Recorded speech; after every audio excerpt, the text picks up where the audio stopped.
በስመ አብ ወወልድ ወመንፈስ ቅዱስ አሐዱ አምላክ አሜን። በመጀመሪያም በክርስቶስ ክርስቲያን፣ በወልድ ውሉድ፣ በመንፈስ ቅዱስ መንፈሳውያን የተሰኛችሁ የክርስቶስ ቤተሰቦች የእናታችን የእመቤታችን የቅድስት ድንግል ማርያም የአስራት ያደራ ልጆች እስከ ሞት ድረስ በወደደንና ባፈቀረን በጌታችንና በአምላካችን በመድኃኒታችን በኢየሱስ ክርስቶስ ፍጹም የሰላምታ ቃል ሰላም እላችኋለሁ። እንደምን ሰነበታችሁ?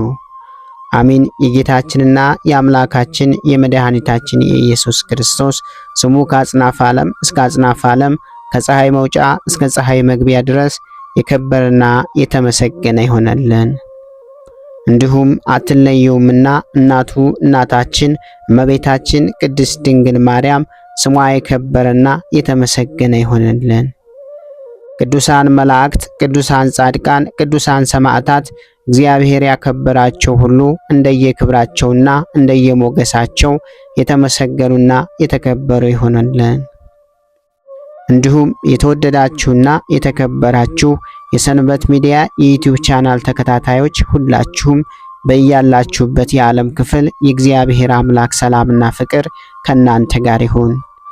ይህንን መርሃ ግብር በየሥራ ቦታችሁ በየመኖሪያ ቤታችሁ ሆናችሁ በእምነት የምታደምጡ የቅዱሳኑ ረድኤትና በረከት ከናንተ ጋር ነው። እንዲሁም ከጠላታችን ከዲያብሎስ እስራት እንፈታለን፣ ከያዘንም ደዌ እንድናለን። ሁላችሁም የሰንበት ሚዲያ ዩቲዩብ ቻናል ተከታታዮች በሀገር ውስጥም በሀገር ውጭም ያላችሁ ይህንን መንፈሳዊ ቻናል ሁልጊዜ በየዕለቱ ሰብስክራይብ፣ ላይክ፣ ሼር በማድረግ አገልግሎቱን እንድትደግፉና ያላችሁን ሐሳብና አስተያየት በኮመንት ስር እንድታስቀምጡልን እንጠይቃለን። እንዲሁም የየዕለቱን መርሃ ግብሮች ሁልጊዜ በዚህ ቻናል ስለምንለቅ መርሃ ግብሮቹን በቻናላችን በመግባት እንድትከታተሉ ስንል በአክብሮት እንጋብዛለን። በድጋሚ እግዚአብሔር አምላክ ሰላምና ፍቅር ከእናንተ ጋር ይሁን። እንኳን በየካቲት 16 ቀን ታስበውና ተከብረው ለሚውሉ ለቅዱሳን በዓላት በዚህች ዕለት የክርስቲያን ወገኖች ሁሉም አምላክን ለወለደች ለእመቤታችን ለቅድስት ድንግል ማርያም በዓልን የሚያደርጉበት ዕለት የመጥምቁ ዮሐንስ እናት የከበረች ቅድስት ኤልሳቤጥ ያረፈችበት የዕረፍቷ መታሰቢያ በዓል፣ ጻድቁ ንጉሥ አጼ ገብረ ማርያም የዕረፍት ቀናቸው፣ ጻድቅ ቅዱስ ንጉሥ ናኩቶ ለአብ መታሰቢያው በዓል፣ አቡነ መልከ ጼዴቅ ዘሚዲያ ልደታቸው በሰላም አደረሳችሁ አደረሰን። ኪዳነ ምሕረት የሰባቱ ኪዳናት ማኅተብ። የካቲት 16 ቀን በዚች ዕለት ክርስቲያን ወገኖች ሁሉም አምላክን ለወለደች ለእመቤታችን ቅድስት ድንግል ማርያም በዓልን ያደርጋሉ። በዚህች ዕለት መታሰቢያዋን ለሚያደርግ ስሟን ለሚጠራ ለድሆችና ለችግረኞች እስከ ቀዝቃዛ ውሃ ላይ የሚሰጥ የክብር ባለቤት ከሆነ ከተወደደ ልጇ ከጌታችንና ከመድኃኒታችን ኢየሱስ ክርስቶስ የምሕረት ቃል ኪዳንን ትቀበላለችና። ይህችም የከበረች እመቤታችን ልጇ ንጹሕ ሥጋዋን ተዋህዶ ስለኛ መዳን ውዱ ያደረገውን መከራ ተቀብለው ሙቶ ተነስቶ ካረገና ከአባቱ እሪና ከተቀመጠ በኋላ እርሷን እናቱን ማርያምን በደቀ መዝሙር ዮሐንስ ዘንድ ትሏት ነበረ። እነሆ ልጅሽ እርሱንም እነኋት እናት ብሎ አደራ እንዳስጠበቀው። ከዚያን ጊዜ ጀምራ እመቤታችን ቅድስት ድንግል ማርያም ትጸልይ ዘንድ ያለማቋረጥ ወደ ልጇ መቃብር ሁልጊዜ ስትሄድ ኖረች። ይኸውም ጎልጎታ ነው። አይሁድም ባዩዋት ጊዜ ቁጣንና ቅናትን ተመልተው በድንጋይ ሊወግሯት ወደዱ። እግዚአብሔርም ከዓይናቸው ሰወራት። ከዚህም በኋላ ዳግመኛ መጥታ በዚያ እንዳትጸልይ ተማክረው ከመቃብሩ ዘንድ ጠባቂዎችን አኖሩ። እርሷ ግን በየዕለቱ መሄድን አላቋረጠችም። ጠባቆችም አያዋትም፣ የልጇ የጌትነቱ መጋረጃ ሰውሯታልና። መላእክትም መጥተው ያገለግሏታል። ጌታችንም ዘወትር ይጎበኛታል፣ የምትሻውንም ይፈጽምላት ነበር።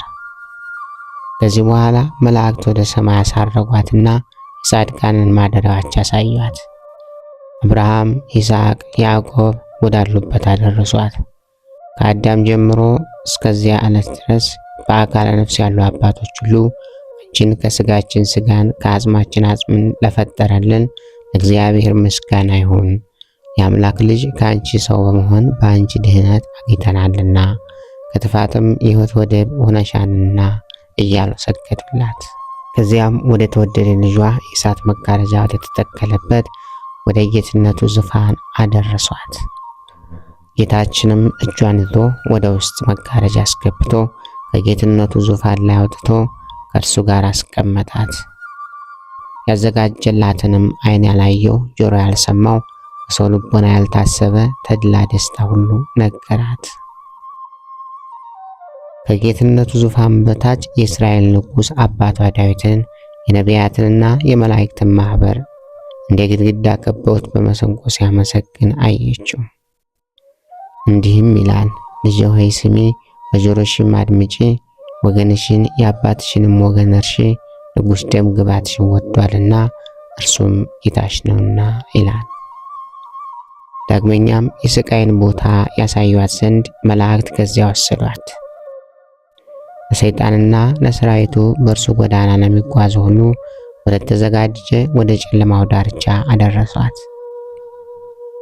እመቤታችን ማርያምም ወዮልኝ፣ ወደዚያ እንዳይመጡ ለሰው ልጆች ሁሉ ማን በነገራቸው አለች።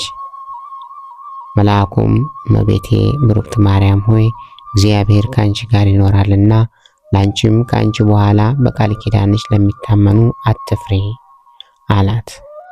ከዚህም በኋላ ወደ ቦታ መለሷት። ከዚያን ጊዜ ጀምራ እመቤታችን ቅድስት ድንግል ማርያም ስለ ኃጥአን እጅግ እያዘነች ኖረች። ወደ ዛሬቱም የካቲት 16 ቀን በጎልጎታ ቦታ ቆማ ወደ ልጇ እንዲህ ብላ ለመነች። ልጄ ሆይ በእግዚአብሔር አባትህ በክርስቶስ ስምህ ከአንተ ጋር ሁሉ በሆነ አጽናኝ መንፈስ ቅዱስ አማጽንሃለሁ። ዓለም ሁሉ ሊሸከም የማይችል ሲሆን 9 ወር ከ5 ቀን በተሸከመች ማኅፀኔ አማጽንሃለሁ። ልጄ ሆይ ያለ ሕማም ያለ ድካም ከኔ በመውጣት በመወለዴ ባሳደጉ ጡቶቼ በሳሙ ከንፈሮቼ ባቀፉ እጆቼ ካንተ ጋር በተመላለሱ እግሮቼ አማጽንሃለሁ። በውስጡ በተኛህበት በረት በተጠቀለልክበት ጨርቅ አማጽንሃለሁ። የምወድ ልጄ ሆይ በልቦና ያለውን ሁሉ ትፈጽም ዘንድ የልቦናዬን ቃል ሰምተ ወደ እኔ ትመጣ ዘንድ ወደ አንተ ፈጽሜ ማልድሃለሁ አለች።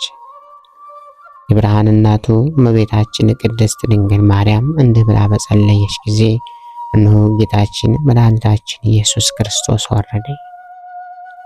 ከእርሱም ጋር አእላፍ መላእክት አሉ፣ በዙሪያውም ሆነው ያመሰግኑታል። እርሱም እናቴ ማርያም ሆይ ምን ላድርግልሽ አላት። እመቤታችን ቅድስት ድንግል ማርያም ለተወዳጅ ልጇ እንዲህ ብላ መለሰችለት። ልጄ ወዳጄ ጌታዬና አምላኬ ሆይ ፈጣሪ አለኝታዬና መጠጊያዬ በእናቴ ማኅፀን ሳለሁ በአንተ ጸናው፣ አንተም ጠበቅከኝ። ሁልጊዜም ስም አጠራሪ አንተ ነህ። አሁንም ጸሎቴንና ልመናዬን ስማኝ፣ ቃሌንም አድምጥ። እኔ እናትህ እኔ አገልጋይህ የምለምንህ ይህ ነው አለችው። መታሰቢያዬን ለሚያደርጉ በስሜ አብያተ ክርስቲያናት እንደሚሰሩ ወይም የተራቆቱንም ለሚያለብሱ የተራበውንም ለሚያጠግቡ የተጠማውንም ለሚያጠጡ የታመመውንም ለሚጎበኙ ያዘነውንም ለሚያረጋጉ የተከዘውንም ደስ ለሚያሰኙ ወይም ምስጋናዬን ለሚጽፉ ልጆቹንም በስሜ ለሚሰይም በበዓሌም ቀን በመሐሌት ለሚያመሰግን አቤቱ ዓይን ያላየውን ጆሮ ያልሰማውን በሰውም ልቦና ያልታሰበውን በጎ ዋጋ ስጣቸው አለችው። በአማላጅነቴም የሚታመነውን ሁሉ ከሲኦል ነፃ አድርገው። ከአንተ ጋር የደረሰብኝን ረሃቡንና ጥማቱ መከራውንም ሁሉ አስብ አለችው። ጌታችንም መድኃኒታችን ኢየሱስ ክርስቶስም እንዳልሽው ይሆንልሽ፣ የሰጠውሽ ቃል ኪዳን እንዳይታበይ በራሴ ማልኩልሽ አላት። እግዚአብሔር ምስጋና ይሁን። እኛንም በእመቤታችን በቅድስት ድንግል ማርያም በጸሎታ ይማረን፣ በረከቷም ከኛ ጋር ይኑር ለዘላለሙ አሜን። በዚህ ዕለት ታስባና ተከብራ የምትውለው ቅድስት እናታችን ቅድስት ኤልሳቤጥ ናት። በዚች ቀን የመጥምቁ ዮሐንስ እናት የከበረች ኤልሳቤጥ አረፈች።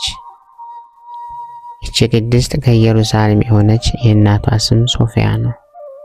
እርሷም ከሌዊ ነገድ ከአሮን ወገን ለሆነ ለማጣት ልጁ ናት።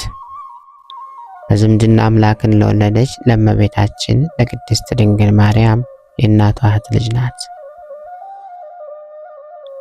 ማጣት 3 ልጆች ወልዷልና የታላቂቱን ስም ማርያም ነው። እርሷም ወደ ግብጽ በተሰደደች ጊዜ እመቤታችንን ያገለገለች ሶሎሜን ወለደቻት። ሁለተኛዋም ሶፊያ ናት። እርሷም የዚች ቅድስት ኤልሳቤጥ እናቷ ናት። ታናሽቱም ስም ሐና ነው። እርሷም የከበረች ቅድስት ድንግል ማርያምም ወለደቻት። ሶሎሜ፣ ኤልሳቤጥ፣ እመቤታችን ማርያም የእህትማማች ልጆች ናቸው። ይህች ቅድስት ኤልሳቤጥ ካህኑ ዘካርያስ አገባት።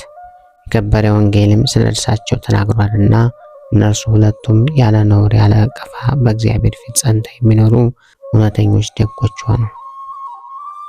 ኤልሳቤጥም መካን ስለሆነች ወደ እግዚአብሔር የሚለምኑና የሚማልዱ ሆኑ። አርጅተውም የመውለጃቸው ዘመን ባለፈ ጊዜ እግዚአብሔር መልአኩ ቅዱስ ገብርኤልን ወደ ዘካርያስ ልኮ ጸሎታቸው ልመናቸው እንደተሰማ ስለ ዮሐንስ መወለድና ከእርሱ ስለሚሆነው አስረዳው። ከዚህም በኋላ ይህች ቅድስት ኤልሳቤጥ መጥምቁ ቅዱስ ዮሐንስን ጸንሳ ወለደችው። ከሰዎችም የሚደርስባት ሽሙጥ ተወግዶ እጅግ ደስ አላት። ሕፃኑም በማኅፀኗ እያለ እመቤታችን ቅድስት ድንግል ማርያም ሰላምታ በሰጣቻት ጊዜ እንዲህ ብላ ጮኸች። ከሴቶች ተለይተሽ አንቺ የተባረክሽ ነሽ፣ የማኅፀንሽን ፍሬ ብሩክ ነው። የጌታዬ እናት ወደ እኔ ትመጪ ዘንድ እኔ ምንድን ነኝ? እነሆ እንዴት ነሽ ስትለኝ የሰላምታሽ ድምፅ በሰማሁ ጊዜ ልጁ በማኅፀኔ ውስጥ በደስታ ዘለለ አለች። ከዚህም በኋላ ጌታችንን አየችው፣ በአምላክነቱ አመነች። የሚያምኑበትም በመዳናቸው ደስ አላት። ዕድሜዋንም በፈጸመች ጊዜ በበረሃ ውስጥ ሳለች አረፈች። በዚህ ዕለት ታስቦና ተከብሮ የሚውለው ሌላው ቅዱስ አባታችን ቅዱስ ገብረ ማርያም ጻድቅ ንጉሠ ኢትዮጵያ ነው። በዚህች ዕለት ጻድቁ ንጉሥ አጼ ገብረ ማርያም የዕረፍቱ ቀናቸው ነው። የላስታ ነገሥታት የዘር ሐረጋቸው ከንጉሥ ሶሎሞን ዘር ሲያያዝ የመጣ ነው። ከ10ኛው እስከ 13ኛው መቶ ክፍለ ዘመን ከ920 እስከ 1253 ዓ.ም ገዳማ በላስታ ቡግና ምድር የነገሱ የላስታ ቡግና ተወላጅ የሆኑ የኢትዮጵያ ቅዱሳን ነገሥታት የንግስናቸው መጠሪያ የዛግዌ ሥርወ መንግስት ወይም የላስታ መንግስት በመባል ይታወቃል። ከላስታ ወይም ከዛግዌ ነገሥታት መካከል ቅዱስ ይምርሃነ ክርስቶስ፣ ቅዱስ ገብረ ማርያም፣ ቅዱስ ላሊበላና ቅዱስ ናኩተ ለአብ እነዚህ አራቱ ነገሥታት እንደ መልከ ጼዴቅ ዘፍጥረት ምዕራፍ 14 ከቁጥር 18 ክህነትን ከንግስና ቅድስናን ከንጽህና ጋር አንድ አድርገው በመያዝ እግዚአብሔርንም ሰውንም በቅድስና በንጽህና አገልግለዋል አልፈዋል። ጻድቁ ንጉሥ ቅዱስ ገብረ ማርያም በሌላኛው ስማቸው ሀርቢ የተባሉ የሚጠሩ ሲሆኑ የቅዱስ ላሊበላ ታላቅ ወንድም ናቸው። ታላቁ ጻድቅ ንጉሥ ቅዱስ ናኩተ ለአብን ወልደዋል። አባታቸው ያን ስዩም 40 ዓመት ከነገሱ በኋላ በ76 ዓመታቸው ከዚህ ዓለም በሞት ሲለዩ ልጃቸው ገብረ ማርያም ንግስናውን ተቀብለዋል። ከእርሳቸው ቀጥሎ ታናሽ ወንድማቸው ቅዱስ ላሊበላ ተወልዶ እንደሚነግስ በትንቢት ተነግሮ ነበር። ይህን ጊዜ ከላሊበላ ጋር በአባት እንጂ በእናት ይለያዩ ነበርና የበጎ ነገር ጠላት የሆነ ክፉ ሰይጣን የእህታቸው ክፉ ምክር ተጠቅሞ በወንድማቸው በቅዱስ ላሊበላ ላይ በቅናት ክፉ እንዳስቡ አድርገዋቸዋል። ስለ ንግስናቸው ሲሉ ምንም እንኳ በወንድማቸው ላይ ክፉ አስበው የነበረ በእህታቸውም ክፉ ምክር መልስ የሰጡት ቢሆንም በኋላ በክፉ ሀሳባቸው እጅግ ተጸጽተው አምላኬንም ወንድሜንም አሳዘንኩ በማለት ወንድማቸውን ይቅርታ በመጠየቅ ላሊበላን አንግሰውት እርሳቸው መንኩሰው ገዳም ገብተዋል። ቅዱስ ላሊበላ ካለበት አክሱም ድረስ ሄደው በእንባና በለቅሶ ይቅርታ ጠይቀው ወደ ሀገራቸው ሮማ ከተማ ይዘውት በመምጣት መንግስታቸውን አስረክበዋት ነው የመነኑት። በምንኩስና ሆነው በታላቅ ተጋድሎ በጾም በጸሎት በመትጋት እግዚአብሔርን እያገለገሉ እያለ ጌታችን ተገልጦላቸው ክብሩ እንደ መላእክት የሆነ ታላቅ ልጅ ትወልዳለህና ወደ ቤት ተመለስ ብሎ ከነገራቸው በኋላ ወደ ቤታቸው ተመልሰው ቅዱስ ናኩተ ለአብን ወልደዋል። ንጉሥ ቅዱስ ገብረ ማርያም በዘመናቸው ከነበሩት ከእስክንድርያ ሊቀ ጳጳሳት ከአባ ዳንኤል ጋር መልእክት በመላላክ ከሀገሬ ሊቃውንት መነኩሳት የሕዝቡን ቋንቋ የሚሰሙና የሚያስተምሩ ጳጳስ ይሾሙልን በማለት ለእስክንድርያ ጥያቄ አቅርበዋል። ምንም እንኳ የእስክንድርያ ሲኖዶስ በወቅቱ ኢትዮጵያ የራሷን ልጆች እንድትሾም ስላልፈለጉና በወቅቱ ፈቃደ እግዚአብሔር ስላልነበረ የቅዱስ ገብረ ማርያም ጥያቄ ንግሥት ዘውዲቱና አፄ ኃይለ ሥላሴ ድጋሜ በመጠየቅ ፍጻሜ እንዲያገኝ ቢያደርጉትም መሰረቱን ግን የጣሉት አፄ ገብረ ማርያም ናቸው። በዘመናቸው ብዙ አብያተ ክርስቲያንን ያሰሩ ሲሆኑ ጊዜ ረፍታቸው ሲደርስ ጌታችን ተገልጦላቸው የኔን መከራ እያሰብ ከዓይንህ እንባ ሳያቋርጥ በጾም በጸሎት ተወስነ ስላገለገልከኝ በአንተ ስም ለተራበ ያበላውን ለተጠማ ያጠጣውን ለታረዘ ያለበሰውን ምሬልሃለሁ በማለት ትልቅ ቃል ኪዳን ሰጥቷቸው በየካቲት 16 ቀን በታላቅ ክብር አርፈዋል። ጻድቁ ንጉሥ አፄ ገብረ ማርያም ሚያዝያ 10 ቀን የሚነበበው ስንክሳር በሰፊ ጠቅሳቸዋል። ከጻድቁ ከአቡነ ገብረ ማርያም ረድኤትና በረከትን ያሳትፈን። በዚህ ዕለት ታስቦና ተከብሮ የሚውለው ሌላው ቅዱስ አባታችን ጻድቅ ንጉሥ ቅዱስ ናኩተ ለአብ ነው። የስሙ ትርጓሜ እግዚአብሔር አብን እናመስግነው ማለት ነው። የቅዱስ ላሊበላ የወንድም ልጅ ሲሆን ከ11ዱ የዛግዌ ነገሥታት ውስጥ 10ኛው ነው። አባቱ ቅዱስ ገብረ ማርያም ስልጣኑን ለወንድሙ ለቅዱስ ላሊበላ ትቶ በመመንኮስ በበዓት ተወስኖ በጾም በጸሎት ሲጋደል ጌታችን ተገልጾለት ክብሩ እንደ መላእክት የሆነ ልጅ ትወልዳለህና ወደ ቤት ተመለስ ብሎ አዘዘው። ንጉሥ ገብረ ማርያም 40 ዓመት ስነግስ ያልወለድኩትን አሁን ዓለም በቃኝ ስል ትወልዳለህ የተባልኩት ልጅ ምን አይነት ልጅ ይሆን እያለ ወደ ቤቱ ተመለሰ። ሚስቱን መርኬዛንም መልአኩ ቅዱስ ገብርኤል ካበሰራት በኋላ ናኩተ ለአብ ጌታችን በተወለደበት ዕለት ታኅሳስ 29 ቀን ተወለደ። ቅዱስ ላሊበላም ቀደም ብሎ የተወለደው እንዲሁ በጌታችን ልደት ቀን ታኅሳስ 29 ቀን በ1101 ዓመተ ምህረት ነው። መልአኩ ቅዱስ ገብርኤልም ናኩተ ለአብ እንደሚወልድ ቀድሞ ለንጉሥ ላሊበላ ነግሮት ነበርና አሁን ሲወለድ የነገርኩህ ሕፃን ልጅ ተወልዷልና ወስደህ በሃይማኖት አንጸው አሳድገው ብሎታል። እንዳለውም ሃይማኖትን ጠንቅቆ እያስተማረ በእንክብካቤ አሳደገው። ግብጽ ሄዶ ከአቡነ ቄርሎስ ድቁናን ተቀበለ። በኋላም ቅስናን ተቀበለ። ቅዱስ ላሊበላ ቤተ መቅደሶቹን ሰርቶ ከጨረሰ በኋላ በሕይወት ሳለ መንግስቱን ስላወረሰው ከላሊበላ በኋላ ነግሶ ኢትዮጵያን መርቷል። እድሜው ሲደርስ መልአኩ ሚስት እንዳጭለት ለቅዱስ ላሊበላ ነግሮት ሲያጭለት እግዚአብሔርን በድንግልና ማገልገል ይፈልግ ነበርና በዚህ እጅግ ሲያዝን በቤታችን ተገልጻለ ጋብቻው ከእግዚአብሔር መሆኑን ነግራ አጽናንተዋለች። የጌታ ፍቃድ ነውና አትዘን፣ ይልቁንም አግባ፣ ክብርህንም ከደናግላን አያንስም ብላ ስለነገረችው ሚስት ቢያገባም ልክ እንደ ቅዱስ ዲሜጥሮስ ልዕልተ ወይን ንጽህናቸውና ድንግልናቸውን ለመጠበቅ በመማከር በግብር ሳይተዋወቁ ለ25 ዓመታት በድንግልና ሆነው በትዳር ኖረዋል። ምንኛ ድንቅ ነው የአባቶቻችን ጽናትና ተጋድሎ! እግዚአብሔርን በንጽህና አለማገልገል ያላቸው ቁርጠኝነት በምን ቃላት ይገለጻል? ከዚህ በኋላ መልአክ መጥቶ ቅዱስ ናኩተ ለአብንና ባለቤቱን በንጽህና የተጋባችሁት ልትወልዱ ነው እንጂ ዝም ብላችሁ ልትኖሩ አይደለም አላቸው። እነርሱም በዚህ ጊዜ በጋብቻ 25 ዓመታት በድንግልና አብረው ከኖሩ በኋላ አንድ ቀን ብቻ በግብር ቢተዋወቁ እጅግ የሚያምርና የሚያሳሳ ወንድ ልጅ ወለዱ። ጻድቁን ንጉሥ ናኩተ ለአብን ይበልጥ የምናደንቅበት ነገር የተፈጠረው ከዚህ በኋላ ነው። በመልአክ ትእዛዝ የተወለደው ልጅ እጅግ የሚያምርና የሚያሳሳ ቢሆንም ንጉሥ ቅዱስ ናኩተ ለአብ ግን በእግዚአብሔር መንፈስ የወደፊቱን ያውቅ ነበርና ሱባኤ ገብቶ በነገር ተተክቶ ሲነግስ ፍርድ አጣሞ አንተንም ሰውንም ከሚበድል ይህንን ልጅ ቅሰፍልኝና ሄሮድስ ካስፈጃቸው ሕፃናት ጋር ደምርልኝ በማለት ወደ እግዚአብሔር ጸለየ። እንደ ጸሎትም ጌታችን በዛሬዋ ዕለት የካቲት 16 ቀን ልጁን በሰላም አሳርፎለት ሄሮድስ ካስፈጃቸው ሕፃናት ጋር ደምሮለታል። በዚህን ጊዜ መኳንንቶቹ፣ መሳፍንቶቹና ሕዝቡ ሁሉ ለለቅሶ ቢመጡ እርሱ ግን በቤተ መንግስቱ በለቅሶ ፈንታ ታላቅ የደስታ ድግስ አድርጎ ስለጠበቃቸው የንጉሱ ልጅ ሞተ የተባለው ውሸት ነው ብለዋል። ቅዱስ ናኩተልአብ ክህነትን ከንግስና ይዘው ኢትዮጵያን ከመሩ ከአራቱ የዛግዌ ነገስታት አንዱ ሲሆኑ በነገሰበት 40 ዓመት ሙሉ 40 ቀን የክርስቶስን ሕማም እያሰበ በዕንቁና በወርቅ በተሽቆጠቆጠው ዘውዱ ፈንታ የሸዋ አክሊልን ደፍቶና በአምስቱ ቅንዋተ መስቀሎች ምሳሌ 5ቱ ጠር ዙሪያውን ተክሎ እያለቀሰ ይጸልይና ይሰግድ ነበር።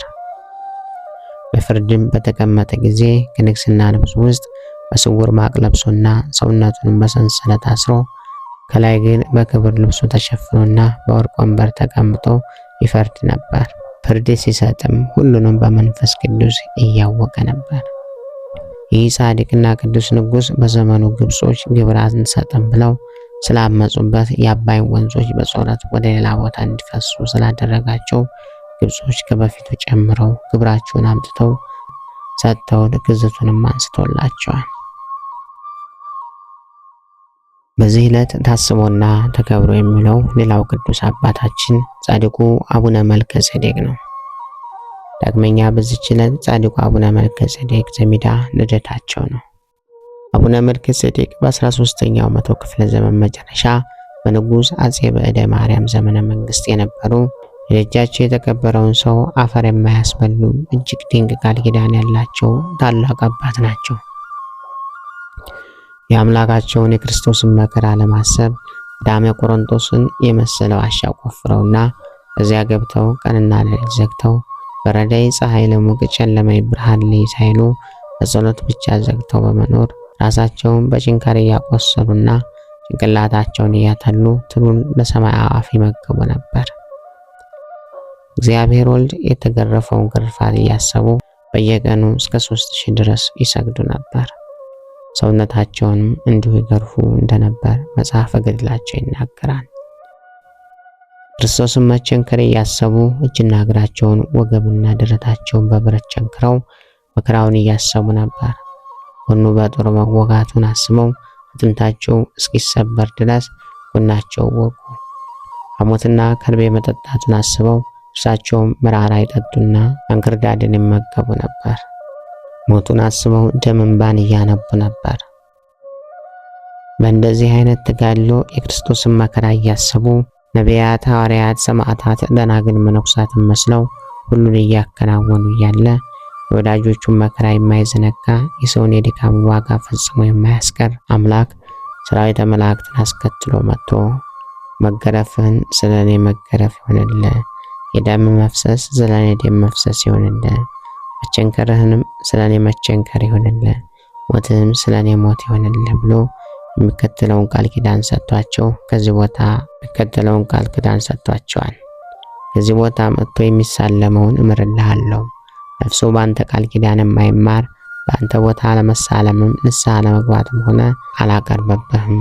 መጥቶም የተቀበረውን ስጋውን አፈር አይበላውም የሚል እጅግ ድንቅ ቃል ኪዳን መድኃኔዓለም የሰጣቸው ቃል ኪዳኑንም የሰጣቸው ቅዱስ መላእክት፣ ነቢያት፣ ሐዋርያት፣ ጻድቃን፣ ሰማዕታት፣ ቀሳውስት፣ ዲያቆናት፣ ደናግል፣ መነኩሳት ሁሉ ምስክር አቁሞ እንደሆነ ቅዱስ ገድላቸው ይናገራል።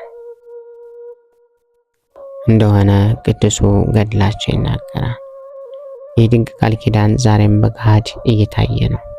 እስከ ዕለተ ምጽአት ሲታይ ይኖራል። በደጃቸው የተከበረ ሰው አይበሰብስም። ይህም ለስጋው አለመበስበስ ለሞተ ሰው አንዳች ረብ ጥቅም ኑሮት ሳይሆን የጻድቁ ቃል ኪዳናቸው እስከ ዕለተ ምጽአት ድረስ ተፈጻሚ መሆኑንና ምልክት ለሚሻ ለዚህ ክፉ ዘመን ትውልድ ምልክት ይሆን ዘንድ ነው። ከአዲስ አበባ 225 ኪሎ ሜትር ርቀት ላይ ለመራኛ ከተማ አቅራቢያ በሚገኘው የሚዳ አቡነ መልከ ጼዴቅ ገዳም ተፈጥሯዊ አቀማመጡ እጅግ አስገራሚ በሆነው ዋሻ ቤተክርስቲያን ውስጥ ሁሉም ነገር በግልጽ ይታያል። ይህም እግዚአብሔር ለሰው ልጆች ሁሉ በተለይ እኛ ኢትዮጵያውያን በኃጢአት ሳንጠፋበት የመዳኛ መንገድ አድርጎ የሰጠን ድንቅ ቃል ኪዳን አባታችን መሆናቸውን ተረድቶና አውቆ በቃል ኪዳናቸው በመጠቀም መቻል በራሱ እድለኝነት ነው።